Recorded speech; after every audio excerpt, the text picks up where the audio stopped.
Monsieur le Président, avant de commencer mon intervention, j'aimerais souligner l'aveu de taille fait par l'oratrice avant moi, la ministre de l'Intégration sociale, qui a reconnu que les projets de ce gouvernement sont, dans beaucoup de cas, uniquement annoncés et pas implémentés. Venons à présent à mon intervention. Monsieur le Président, nul ne peut nier que nous vivons des temps troubles, mais pas uniquement à cause du conflit en Ukraine et la pandémie du Covid-19 qui a eu bon dos pour servir d'excuse à ce gouvernement pour justifier les malversations et la mauvaise gouvernance. Un budget est un moment d'introspection nationale, une opportunité pour donner une nouvelle direction à notre économie, à la relancer et la réinventer, à revoir notre société et constater nos vulnérabilités et enclencher les réformes nécessaires pour insuffler une nouvelle dynamique sociétale. Je choisis de voir le budget non pas comme une simple présentation chiffrée des revenus et des dépenses de l'État, certes importantes, mais aussi un moment pour énoncer les priorités nationales. Gouverner, c'est prévoir et c'est aussi savoir établir ses priorités. La Banque mondiale, dans son rapport de 2021, a attiré l'attention sur le fait que le Covid-19 a été une opportunité pour que les décideurs politiques affrontent les défis de longue date. Mais dans quelle mesure ces défis ont été abordés ici? Monsieur le Président, en tant que maman, je suis consternée de constater à quel point ce gouvernement ne se soucie guère de l'avenir des enfants de ce pays. Le déraillement de l'économie mauricienne inquiète, particulièrement la façon dont ce gouvernement a permis la dévaluation accélérée de la roupie et sa cascade de répercussions sur les conditions de vie des familles, surtout ceux disposant de faibles revenus. Le budget est un formidable levier pour réduire le fossé entre les riches et les pauvres. Mais ce que nous voyons, c'est plutôt un écart qui se creuse, pas juste avec les pauvres qui s'appauvrissent davantage, mais aussi une classe moyenne qui se fragilise. Une société ne peut être stable et paisible quand la pauvreté et l'inégalité s'accroissent de manière démesurée. Monsieur le Président, pendant les minutes qui me sont allouées, je focaliserai mon intervention principalement sur le secteur du tourisme, de la santé, et je dirai quelques mots sur ma circonscription. Monsieur le Président, ce gouvernement prétend être juste, responsable, solidaire et efficace avec les mesures du budget. Installé à la tête des institutions, des petits copains et petites copines pas compétents, serviles, qui pourrissent et pillent ces institutions ayant perdu toute indépendance, est-ce juste? Est-ce responsable quand le peuple s'appauvrit en raison de l'inflation et de la dévaluation de la roupie? Et quand, pendant ce temps, l'État s'offre un train de vie ostentatoire avec des largesses extraordinaires, des commandes de nouvelles berlines et des voyages extravagants à Dubaï? Est-ce solidaire quand un éventail de mesures répressives est déployé par ce gouvernement pour museler la société civile et la liberté d'expression dès que des voix se lèvent pour faire entendre leur opposition? Est-ce efficace quand des millions de roupies sont gaspillées chaque année, quand plusieurs tonnes de médicaments périmés doivent être détruits? Monsieur le Président, dans le contexte actuel, faire des économies et limiter au maximum le gaspillage est tout autant important qu'une dépense judicieuse des fonds publics. Monsieur le Président, augmenter de façon extensive la production alimentaire locale est louable et nécessaire, mais elle doit cependant impérativement être saine, par souci de protéger la santé de nos concitoyens. Le taux de pesticides dans les légumes produits et mis en vente localement doit être soumis à des contrôles stricts et les contrevenants doivent être sévèrement sanctionnés. Nombreux sont nos médecins qui n'hésitent pas à dire que le taux incontrôlé et excessif des pesticides dans les légumes que nous consommons est étroitement lié à l'augmentation des cas de cancer. Il ne suffit donc pas de construire de nombreux hôpitaux pour soigner le cancer au coût de milliards de roupies, mais il serait autant judicieux de le prévenir. À ma grande consternation, Monsieur le Président, de voir dans l'annexe du discours du budget que des amendements seront faits à la Use of Pesticides Act pour vérifier que les produits agricoles consommés seront désormais soumis à des contrôles de résidus de pesticides. Est-ce que cela veut dire que pendant tout ce temps, nous consommions des produits non contrôlés, avec le potentiel d'impacter négativement notre santé et celle de notre famille? Monsieur le Président, non seulement nous apprenons que nous avons tous probablement consommé de grandes quantités de pesticides à travers des produits non contrôlés, mais je déplore aussi que ce budget n'encourage guère l'agriculture biologique. J'avais posé une question parlementaire à ce sujet le 28 juillet 2020 au ministre de l'Agro-Industrie et de la Sécurité alimentaire et sa réponse m'a choquée. Malgré l'objectif que plus de la moitié de notre production alimentaire locale réponde aux normes biologiques d'ici 2020, seulement 2% des produits agricoles étaient dérivés du biofarming, bien loin des 50% souhaités. Pire encore, le ministre se réjouissait de ce résultat, ou plutôt de cet échec. Gouverner n'est certes pas de se fixer des objectifs et se réjouir de ne pas les avoir atteints.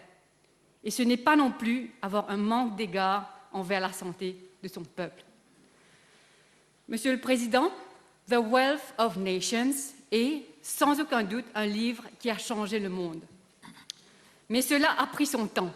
2 siècles et demi après sa publication, les vérités pratiques d'Adam Smith commencent seulement à être pleinement comprises. Un ouvrage socio-politico-économique important, mais controversé certes, et ce n'est pas le sujet du débat aujourd'hui. Cependant, en réfléchissant aux déterminants du progrès économique selon Smith, nous sommes aujourd'hui nombreux à réaliser dans le sillage de la pandémie du Covid-19 et de ses lockdowns, ses achats par ordre alphabétique, ses work assets permits, que le véritable wealth of a nation is the health of a nation. Health is wealth, pour l'individu et pour la nation. On a vu, Monsieur le Président, comment le Covid-19 a mis en relief les inégalités entre les États pour les tests, les vaccins et les soins. Ici, chez nous, qui ne se souvient pas des psychoses autour des red zones, des pénuries de masques, de ventilateurs, de l'oxygène importé de l'île Sœur en catastrophe? Monsieur le Président, la dotation au ministère de la Santé passe de 13,1 milliards de roupies à 14,7 milliards de roupies, soit une augmentation de 12%. Avec la dévaluation accélérée de la roupie mauricienne et compte tenu que la majorité des consommables de ce secteur sont importés, cela ne représente pas un investissement accru, mais au contraire, peut-être une baisse en réalité affectant les prestations des soins de santé. Monsieur le Président, en ce temps de crise et de ses conséquences économiques et sociales, la bonne gouvernance est plus importante que jamais, cruciale à la reprise et à la construction du New Normal. Les attentes encore plus grandes venant de notre système de santé qui a le rôle capital en ce temps de pandémie de sauver des vies. Et que les ressources allouées au ministère de la Santé soient utilisées avec rigueur et dans la transparence. Mais à la place, Monsieur le Président, la population a été témoin d'un ministère de la Santé défaillant, opaque et en perte de crédibilité. Des abus des Emergency Procurement Procedures et abus d'appel d'offres sans précédent. Allant de l'affaire des respirateurs artificiels de Park & Lister, des bijouteries et quincailleries qui ont fourni des équipements médicaux, un high-level committee avec une politique d'opacité totale, sans agenda ni procès-verbal, des fonctionnaires recevant des instructions verbales de leur ministre afin de favoriser certaines compagnies pour les achats de produits médicaux. Et dernier scandale en date, l'affaire du Molnupiravir. Comme je l'ai précédemment dit, il ne s'agit pas de blâmer le ministère de la Santé pour le Covid lui-même. À travers le monde comme à Maurice, les systèmes de santé publique ont certes été débordés et dépassés, et j'applaudis fortement le travail colossal et les sacrifices du personnel hospitalier, des infirmiers, des médecins et des autres frontliners du ministère pour endiguer la pandémie et sauver des vies. Cependant, Monsieur le Président, je le dis encore, C'est justement parce que le personnel a tant donné, tant sacrifié, et c'est justement parce que nos concitoyens ont tant souffert et souffrent encore qu'il est inadmissible que certains aient pu profiter de la situation pour s'en mettre plein les poches. Monsieur le Président, chaque roupie gaspillée au ministère de la Santé est une roupie en moins disponible pour l'investissement dans le bien-être des patients. Une roupie gaspillée et une roupie volée. Monsieur le Président, la population mauricienne a besoin d'un système de santé fiable et de qualité. Il faut certainement moderniser les infrastructures, mais sait-on dans quelles conditions les patients sont reçus dans les hôpitaux actuellement? Des salles d'attente bondées, de longues listes d'attente, des toilettes insalubres, des médicaments dont on ignore si le contrôle de qualité a été correctement effectué. Même au niveau du parking des véhicules pour le personnel, les visiteurs, les années passent et le problème reste entier. Mais il y a également des problèmes autrement plus préoccupants. Monsieur le Président, ces derniers mois, quelques cas de négligence médicale ont choqué la nation, surtout celles impliquant des nouveau-nés. Tête décapitée, tempes coupées, doigts sectionnés, parmi tant d'autres. Malheureusement, les cas de négligence allégués s'enchaînent à longueur d'année. Rien que de janvier 2019 à avril de cette année, il y a eu 80 cas de négligence médicale alléguée qui ont été référés au Medical Negligence Standing Committee pour enquête préliminaire. Les enquêtes sur ces cas de négligence alléguée traînent des années durant, dû à la lourdeur considérable de la bureaucratie au niveau du ministère. Une des contraintes vient aussi du fait que ces enquêtes sont rarement impartiales, car ce sont des médecins qui enquêtent sur d'autres médecins. Vu tous ces obstacles, ce n'est sans surprise que, malgré de nombreuses plaintes de négligence médicale alléguée, il n'y a eu qu'une seule condamnation à ce jour, où en 2019, un médecin a été trouvé coupable par la Cour de négligence médicale pour des faits qui se sont produits en 2005. Monsieur le Président, selon le rapport de l'audit 2020-2021, les réclamations au gouvernement pour les cas de négligence médicale pour la période de janvier 2004 à juillet 2019 étaient d'1 milliard de roupies. Et ces mêmes réclamations s'élèvent à 470 millions de roupies rien que pour la période de juillet 2019 à décembre 2021. Presque un tiers des réclamations des 15 dernières années. Des réclamations totalisant 1,4 milliard à décembre 2021.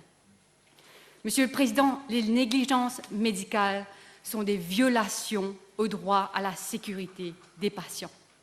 Malgré que, dans son rapport, le directeur de l'audit pointe du doigt que le ministère de la Santé n'a aucune stratégie dans sa gestion des problèmes de la sécurité des patients, ce budget ne corrige rien de cela.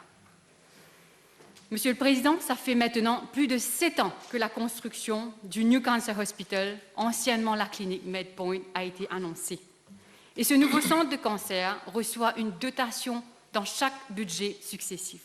870 millions cette année. 3 différents ministres se sont succédés et ont annoncé tour à tour la venue de ce centre de cancer de pointe, ce State of Art Cancer Center, dont l'achèvement se fait toujours attendre. Son inauguration a eu lieu en février de l'année dernière, mais cependant, toujours dans un état déplorable, Monsieur le Président. Non seulement ce centre contient uniquement un département de chimiothérapie et pas de radiologie, mais est aussi encore en chantier et n'abrite même pas une simple cuisine. Monsieur le Président, dans le précédent budget, un régime avait été établi avec les cliniques privées pour permettre aux patients de se faire soigner localement dans le cadre du programme si le traitement n'est pas disponible dans les hôpitaux publics. Et tout récemment, le Conseil des ministres vient d'avaliser l'implémentation d'un prêt spécial à taux zéro pour ces patients, leur permettant d'emprunter à travers 2 banques.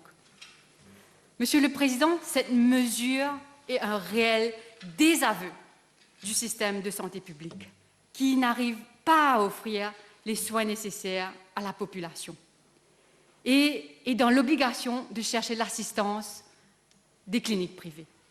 Est-ce aussi un moyen pour désengorger les listes d'attente interminables des hôpitaux? Et qu'en est-il des cas qui nécessitent plus d'un traitement? Est-ce que ces patients bénéficieront d'un deuxième prêt à taux zéro? Je souhaite que l'honorable ministre puisse apporter des éclaircissements là-dessus. Monsieur le Président, encore une fois, le système de santé publique s'appuie sur les cliniques privées pour pallier à ces manquements, comme c'est le cas quand les équipements médicaux tombent en panne, chose qui arrive très fréquemment, et les patients doivent être envoyés en clinique. Chaque année, des millions sont budgétés pour l'acquisition d'équipements médicaux, Monsieur le Président. Soit l'effet d'annonce reste sans suite et les équipements ne sont pas achetés, soit ils le sont, mais souvent sans les services après-vente adéquats. Le ministère de la Santé, au lieu d'investir judicieusement dans des équipements fiables et correctement entretenus, à la place se contente de verser d'énormes sommes aux cliniques privées pour l'utilisation de leurs équipements pendant que les leurs sont hors service. Monsieur le Président, par souci du bien-être et de la santé de notre population, il est urgent et nécessaire que le système de santé bénéficie d'une meilleure gestion et devienne enfin autonome et offre toutes les prestations de santé dont la population a besoin. La santé ne doit être un produit de luxe réservé aux nantis. L'objectif primaire doit être le soulagement de la souffrance et de préserver the wealth of our nation. Monsieur le Président, et pour préserver la santé et le bien-être de notre population, il ne suffit pas d'investir des milliards de roupies dans nos hôpitaux, mais il s'agit aussi d'investir dans la prévention. Mieux vaut prévenir que guérir. Monsieur le Président, durant les 10 dernières années, l'île Maurice a connu une tendance croissante de mortalité causée par les maladies non transmissibles. Le taux de diabète est préoccupant, le diabète étant de 21,1% des décès en 2020. Il ne suffit pas d'augmenter la taxe sur le sucre pour s'attaquer au problème du diabète grandissant, comme annoncé dans le budget de l'année dernière et qui, selon ce budget, rentrera en vigueur à partir du 1er juillet 2025. Surtout si la consommation des produits sucrés est déjà ancrée dans les habitudes des Mauriciens et Mauriciennes, mais cela doit aussi être accompagné d'autres initiatives. Nous constatons aussi une progression considérable d'enfants en situation de surpoids et d'obésité. 6 enfants sur 11 sont obèses d'après le Global Obesity Observatory, des chiffres très alarmants et qui expliquent aussi l'augmentation du diabète chez cette tranche d'âge. Si rien n'est fait, ces enfants se heurteront à divers problèmes de santé en tant qu'adultes. Afin de ne pas construire une société malade, c'est justement dès le plus jeune âge qu'il faut aborder ce problème, afin de changer les habitudes néfastes à la santé et de décourager la consommation de sucre par les enfants.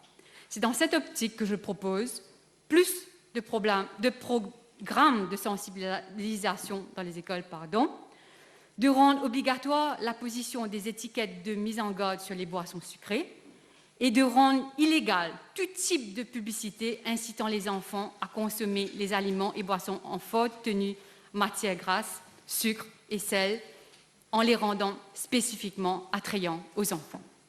Monsieur le Président, le fardeau économique des maladies non transmissibles, autant plus, pèse lourd sur le système de santé.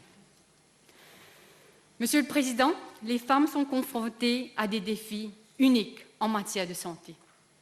Les maladies relatives à la santé sexuelle et reproductive, comme le cancer du sein et de l'utérus, représentent un tiers de la charge totale de morbidité chez les femmes et 6% de la mortalité, selon Statistics Mauritius. Les femmes ont un rôle clé pour maintenir des familles saines. Elles accèdent au système de santé plus souvent que les hommes, que ce soit pour elles-mêmes ou pour leurs enfants. Elles tombent enceintes et donnent naissance à leurs enfants, un événement majeur en matière de santé. Dans la plupart des familles, les femmes demeurent les principales pourvoyeuses de soins en ce qui concerne les enfants, un rôle qui influence grandement la santé du foyer familial dans son ensemble. Les femmes sont aussi plus concernées par les soins aux personnes âgées et les soins de longue durée, car en moyenne, elles vivent plus longtemps. La population des femmes âgées de 80 ans à monter étant presque le double de celle des hommes, selon Statistics Mauritius. Mais c'est aussi un fait qu'en moyenne, les femmes ont moins de moyens financiers que les hommes. Il serait donc important d'investir plus dans la santé des femmes et des filles en leur accordant la priorité serait un moyen pour construire une économie et une société plus saine. Le taux de mortalité infantile demeure à ce jour élevé, 179 l'année dernière selon Statistics Mauritius, et le nombre de mortalités maternelles se chiffre à 8 décès en 2020. Notre système de santé doit pouvoir garantir que, pendant leur grossesse, chaque femme reçoive un accompagnement prénatal approprié, des examens réguliers, incluant le dépistage des conditions comme le diabète gestationnel, et aussi un accompagnement éducatif afin d'encourager un comportement sain comme la cessation du tabagisme et l'alimentation saine. Cela contribuera grandement pour réduire le taux de mortalité infantile. Monsieur le Président, ces dernières semaines, la population a été témoin de plusieurs actes de violence physique, que ce soit dans les écoles ou dans les stations de police. Et ces violences surviennent aussi très souvent derrière les murs des foyers. Et ces violences domestiques affectent, dans la majorité des cas, les femmes et les enfants. Cela me désole que ce budget ne décourage en aucune manière la violence dans toutes ses formes, surtout envers les plus vulnérables de notre société. Monsieur le Président, les mentalités doivent changer. Il faut des campagnes de sensibilisation plus efficaces dans les familles et les écoles et inculquer aux jeunes surtout que la violence est l'arme des lâches, pour dire que ces actes irrespectueux sont inacceptables et illégitimes et que le recours à la violence n'est jamais une option. Cette violence prive notre population d'humanité, de sécurité et de dignité et compromet la cohésion sociale, la paix et la sécurité d'une société. Monsieur le Président, venons au secteur touristique. La relance de notre industrie touristique est primordiale pour la relance économique du pays et cette croissance économique dépend en grande partie au nombre d'arrivées de touristes et des revenus engendrés. Monsieur le Président, la MTPA voit son budget marketing augmenter de plus de 10%. Nous devons certes mettre les bouchées doubles pour promouvoir notre pays et accroître notre visibilité, surtout compte tenu du retard de la reprise du secteur touristique par rapport à nos compétiteurs directs comme les Seychelles et les Maldives. Mais il s'agit aussi d'être sage et efficace dans les dépenses et de ne pas renouveler les erreurs du passé, comme l'accord de parrainage de 400 millions de roupies entre la MTPA et le Liverpool Football Club Athletics Ground Limited. Venons à présent sur les chiffres énoncés par le gouvernement, à commencer par l'objectif des 650 000 touristes sur 12 mois dans le budget de l'année dernière. Au final, le pays a accueilli 490 000 touristes de juillet 2021 à ce jour. Et qu'en est-il de l'objectif d'1 million de touristes pour cette année? De janvier à mai 2022, le pays a accueilli 313 000 touristes. Et avec la période creuse à l'horizon, cet objectif semble trop ambitieux, comme mentionné dans le rapport de la MCB Focus. Cette fois-ci, ce budget projette d'atteindre 1,4 million de touristes au cours de la prochaine année financière. Pouvons-nous donc nous fier à ces prévisions? Sont-elles crédibles? Par contre, une chose est certaine, Monsieur le Président, nous souhaitons tous une reprise optimale de notre secteur touristique et il serait important de non seulement consolider nos marchés traditionnels, mais aussi de diversifier et cibler de nouveaux marchés et de renouveler les efforts pour attirer une clientèle qui dépense gros. Et pour cela, nous devons ouvrir davantage notre accès aérien et s'assurer qu'il y ait suffisamment de vols et de sièges pour amener au pays le nombre de passagers souhaités. Nombreux sont les professionnels du secteur à dire que ce serait dans l'intérêt du tourisme de s'aligner au modèle international et d'assouplir les restrictions sanitaires sans pour autant compromettre la sécurité de notre population. Monsieur le Président, je doute que les bons d'achat de 200 roupies offerts contribueront d'une quelconque façon à attirer un plus grand nombre de touristes à visiter notre pays. Monsieur le Président, suite à la pandémie, l'industrie du tourisme a perdu une quantité de sa main-d'œuvre qualifiée, car pendant que le tourisme était en suspens, un grand nombre de ses ressources humaines ont dû faire la transition vers d'autres professions. Ce que ce budget ne fait pas, ce budget ne prévoit aucune stratégie pour maintenir et recruter des ressources humaines touristiques en les offrant une formation appropriée afin de les autonomiser et leur fournir les compétences et aptitudes requises et attirer la jeune génération à rejoindre cette industrie. Monsieur le Président, au niveau pré-pandémique, l'industrie touristique contribue considérablement au PIB et à l'emploi. 24% du PIB et représente 43,2% des emplois directs et indirects. Cependant, ce secteur contribue aussi de manière importante dans les émissions de gaz à effet de serre du pays, dans la production des déchets et dans la consommation d'eau et d'électricité. Selon le United Nations Environment Programme de 2019, l'empreinte carbone liée au tourisme en temps pré-pandémique est de 16% de l'empreinte carbone nationale. L'utilisation d'eau par un touriste est 10 fois plus importante qu'un habitant. Et 170 tonnes de déchets est produit par chaque hôtel annuellement.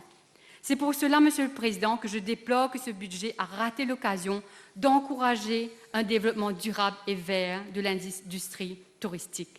Il serait important que notre secteur touristique devienne plus durable et résilient afin de sauvegarder l'environnement exceptionnel de notre pays et de ses ressources naturelles sur lesquelles dépend le tourisme.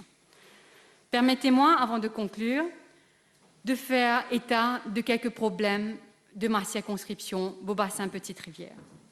Monsieur le Président, à travers ce budget, le gouvernement souhaite améliorer la connectivité routière.